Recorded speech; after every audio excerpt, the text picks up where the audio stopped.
تو دوستوں وہ اس کا فائدہ اٹھاتے ہوئے اور کنزا بھابھی سے مزید پیسے بٹورنے کے لیے اس کے گھر جا پہنچے گا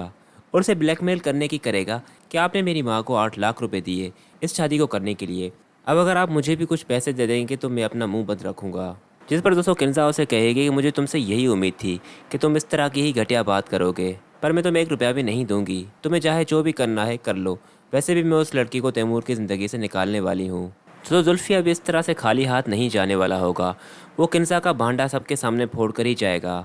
کیونکہ کنزا نے اسے پیسے جو نہ دیے۔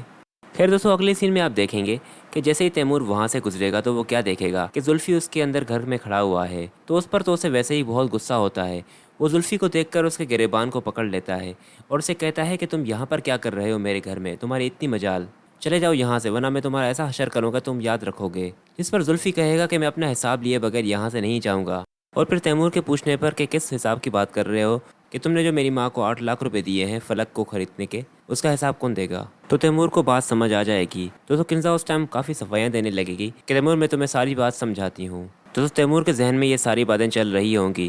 اور اسی ٹائم فلک بھی اس کے کمرے میں آئے گی اور اس کے اور زلفی کے درمیان جو بھی غلط فہمیاں پیدا ہو گئی ہیں وہ اسے ٹھیک کرنے کی کوشش کرے گی، پر تیمور کے دل سے دوستوں اتنی آسانی سے یہ بات نہیں جائے گی، وہ فلک سے پھر سے جھگڑا کر بیٹھے گا۔ اتنے میں کنزا ٹانگ لڑانے آ جائے گی کہ میں تو کہتی ہوں کہ اس لڑکی کو طلاق دے کر اس گھر سے جان چھڑاؤ۔ جس پر تیمور کہے گا کہ اگر طلاق دے دی تو 8 لاکھ کا نقصان برداشت کر لیں گی آپ؟ جس پر دوستوں کنزا تو حیران ہو جائے گی کہ تیمور یہ میرے سے کس لہجے میں بات کر رہا ہے۔ پھر جو تیمور اسے سوالات کرے گا دوستوں وہ دیکھنے لائق ہوں گے۔ مزید ڈرامہ سیریل بہروب کے آنے والے ایپیسوڈ کے ریویوز اور پروموز کے لیے ہمارے چینل کو سبسکرائب کریں۔